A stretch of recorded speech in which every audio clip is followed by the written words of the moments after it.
He runs ahead of the cavalry, dust rising around his legs, breath steady, eyes fixed forward. Spears clash behind him, but he does not look back. In this moment, his body feels endless. Muscle answering will without hesitation, pain dissolving before it can speak. If you choose to remain here, walking beside this story into shadow and heat and blood, you are welcome to follow quietly, step by step, as the night deepens. He learned early that the body could be trained to obey, not merely to endure, but to submit. As a boy, he rode until his thighs burned numb, hunted until his lungs tore at the air, wrestled until bruises flowered purple beneath the skin. Weakness was treated as a rumor, something whispered by lesser men. His body was not flesh alone. It was proof. Proof that destiny had chosen correctly. Proof that fear could be outrun. When he stands among soldiers twice his age, scarred men with broken teeth and calloused hands, they see it immediately. Not just confidence, but harmony. The way he moves as though weight does not burden him, as though the ground itself adjusts beneath his feet. He sleeps where they sleep, eats what they eat, bleeds when they bleed. His body becomes a bridge between king and man, myth and mud. They follow him not because he commands, but because he shares the same exhaustion, and then seems untouched by it. Battle is where his body speaks loudest. The charge does not break him, it sharpens him. Arrows glance from armor. Blades cut shallow lines that sting and then fade. He rides into chaos and emerges marked but smiling, eyes alight with something almost joyful. Each wound becomes a story retold at campfires, transformed from injury into omen. The body is learning its role in legend. There are moments, brief, nearly forgotten, when pain lingers longer than expected. A shoulder that stiffens in the cold, a knee that aches after long marches. He ignores these signals the way one ignores distant thunder. Tomorrow will erase them. Tomorrow always does. Youth is a shield no spear can pierce. Victory follows victory, and the body carries him forward, eastward, faster than anyone thought possible. Rivers crossed, deserts endured, mountains climbed, not as obstacles, but as challenges accepted with a grin. His men watch him dismount after days without rest, and feel something close to reverence. He should be tired. He should falter, but he does not. The body refuses collapse, as if embarrassed by the idea. He begins to believe it himself. Not in words, not openly, but in the way he pushes harder, demands longer marches, chooses the most dangerous position on the field. If his body holds, then the world must yield. If flesh obeys, so must cities. Pain becomes irrelevant, a noise to be silenced by momentum. There is a strange intimacy between him and violence. He knows exactly how far he can be cut before movement slows, how long he can ride before vision blurs. He treats the body like a finely bred horse, driven hard, praised briefly, never questioned. When blood runs down his arm, he wipes it away with impatience. When a wound is dressed, he tears the bandage off too early, testing himself, proving something only he understands. At night, while others sleep, he sometimes wakes with his heart racing, body drenched in sweat. Dreams of falling, of being trapped beneath weight he cannot lift. He dismisses them by morning. Dreams are for men who rest too much. The world responds to him as his body does, quickly, violently, completely. Gates open, armies scatter. He feels the alignment, will, flesh, fate, all pulling in the same direction. The idea of limits feels absurd. Limits are for older men, cautious men, men who hesitate. He does not hesitate. And yet, somewhere beneath the rhythm of marching feet and clashing steel, the body is recording everything. Every impact, every sleepless night, every ignored wound. It is patient, this ledger of bone and muscle. It does not protest. It does not warn loudly. It waits. There is a battle, one among many, where a blow lands harder than expected. For a moment, the world tilts. Sound fades. He tastes metal in his mouth. The body hesitates, just for a breath, just long enough for fear to flicker, sharp and unfamiliar. Then it passes. He straightens. He kills the man who struck him. The army surges forward. Later, alone, he presses a hand to the bruise and feels something new beneath the skin. Not pain exactly. Something like resistance. As if the body, ever so slightly, did not respond instantly to command. He laughs at himself for noticing. The night air is cool. The stars are distant and indifferent. He flexes his fingers, rolls his shoulders, tests himself again. Everything moves. Everything obeys. The moment of weakness dissolves into memory, then into nothing. Tomorrow there will be another march, another city, another proof. And the body will rise with him, silent, loyal, still invincible. For now. The body does not fail all at once. It fractures quietly, like stone beneath water. No sound, no drama, only a slow surrender that goes unnoticed until the ground gives way. At first, it is fatigue that no sleep repairs. Nights end before rest begins. He wakes with limbs heavy, as though gravity has sharpened its grip. The armor feels denser, the saddle harder. He tells no one. Kings do not confess tiredness. Instead, he drinks more deeply, seeking warmth, seeking silence, seeking the familiar burning that reminds him the body can still be commanded into sensation. Old wounds return like ghosts. A scar along his side tightens without reason. A shoulder burns when rain approaches. These are not the clean pains of battle, sharp, honest, brief. These are lingering things. They do not announce themselves, and they do not leave when ordered. He stretches, rides harder, refuses to slow the march. Momentum has always cured discomfort. He trusts it will again. But something has shifted.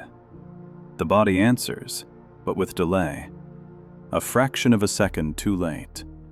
A hesitation so small it could be imagined, yet it unsettles him more than any enemy formation. He begins to notice the silences around him, how his companions exchange glances when he winces, how laughter dies more quickly in his presence. They do not speak of it. Silence becomes their shield. Illness arrives without banners. A fever that rises suddenly, burning behind the eyes, turning thoughts viscous and slow. He rages against it, trying to ride it out, insisting on appearing before the army. Sweat pours from him beneath ceremonial armor, and the crowd cheers louder than necessary, as though noise itself might hold him upright. When he finally collapses, it is described later as exhaustion, nothing more. the word feels insufficient. Recovery is incomplete. It always is now. Strength returns, but thinner, less reliable. His temper shortens. Commands become sharper, less patient. When questioned, he bristles. Doubt feels like betrayal. He begins to see threats where there were once only delays, conspiracies where there were once disagreements. The body's unreliability seeps into the mind, corroding trust. He drinks to sleep. He drinks to forget the trembling that sometimes appears in his hands, slight but unmistakable. He drinks to feel whole again, even as alcohol dulls the precision he once prized. The nights grow longer. Dreams change, no longer of glory, but of being trapped, pinned beneath armor too heavy to lift, shouting orders that no one hears. There is an incident, whispered, carefully remembered, when his rage explodes without warning. A friend speaks too boldly. Wine is spilled. Words sharpen. The moment stretches, grotesque and irreversible. When it ends, something vital has been destroyed, and the silence afterward is thicker than blood. He stands alone in it, chest heaving, heart pounding, body burning with a terrible clarity. Power has not protected him. The body has carried him into a place no victory can redeem. Afterward, pain settles into him like a resident rather than a visitor. His chest tightens unpredictably. His head throbs with light and sound. He begins to dread the mornings, when stiffness reminds him that time has been working against him, patiently, faithfully, all along. He still leads, he still conquers, but the effort now costs something real. The marches grow brutal. Heat presses down like punishment. Dust coats skin, eyes, lungs. Men fall behind, and he does not stop for them. Stopping feels dangerous. If he stops, the body might speak too loudly. He pushes eastward, chasing something unnamed. Perhaps a cure, perhaps an ending. In battle, he remains fearless, but fearlessness has changed its flavor. It is no longer joy, it is defiance. He rides into danger not because he trusts his body, but because he dares it to betray him openly. Each clash becomes a test, each wound a negotiation. How much more can you take? He seems to ask himself. How much longer will you serve? The answers are unclear. Some days, he feels almost restored, invincible again for an hour, a morning, a single charge. Other days, weakness descends without pattern. The unpredictability is worse than pain. Pain can be measured. This cannot. His men begin to sense it. Not weakness exactly, but volatility. The king they follow is still brilliant, still unstoppable in vision, yet something flickers beneath the surface. Orders change abruptly. Mercy appears, then vanishes. Discipline tightens. The air around him feels charged, dangerous. To love him now is to walk near a cliff in fog. At night, he sits alone, staring at his hands, flexing fingers as if reacquainting himself with them. The body that once felt infinite now feels separate. An instrument that might slip, crack, refuse at the worst moment. He presses on sore joints, swollen muscles, lingering bruises, trying to memorize the borders of himself. The body does not answer his questions. It only continues its quiet rebellion. Small delays, sharp pains, sudden fevers. signals he cannot silence without destroying himself entirely. And somewhere in that growing tension between will and flesh, a new fear takes root. Not of defeat, not of death, but of being trapped inside a body that no longer listens. The march continues, the horizon burns, and the fractures deepen. The body eventually stops arguing. It simply withdraws. The campaign's slow not by command, but by necessity. He finds himself confined to tents thick with incense and murmured prayers, the air heavy with sweat and medicine. Maps are brought to him now, instead of being spread beneath open skies. Messengers kneel rather than ride beside him. The world he once chased must come to his bedside, piece by piece, reduced to reports and rumors. Pain has become constant, not sharp enough to scream, not dramatic enough to demand attention, just present. A low, grinding pressure beneath the ribs, a heat that blooms without warning and refuses to fade. Sleep fractures into brief, useless fragments. When he wakes, he does not feel restored, only returned to awareness. The body no longer offers renewal, it only endures. He tries to assert control through ritual, bathing, stretching, drinking measured amounts instead of drowning himself. He listens to physicians with forced patience, even as their hands tremble when they touch him. They speak in careful phrases, never naming what they fear. He hates them for their caution, hates himself for needing them. There are moments when clarity pierces the fog. He asks about roads not yet taken, seas not yet crossed. His voice grows strong for a sentence, maybe two. The room leans forward, hungry for direction. Then the strength ebbs, leaving only echoes. The body giveth, briefly, then it reclaims. Visitors come in waves, old companions, hardened generals, men who once slept beside him on bare ground. They stand awkwardly now, unsure where to place their hands, their eyes.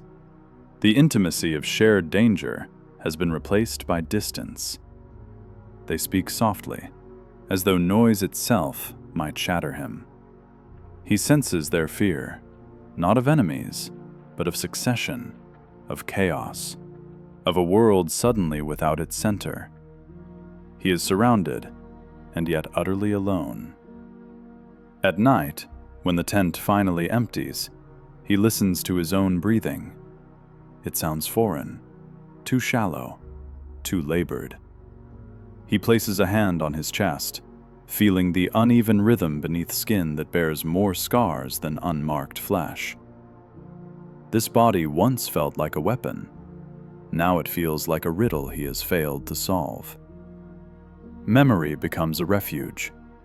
He recalls the rush of wind during charges, the weightless moment before impact.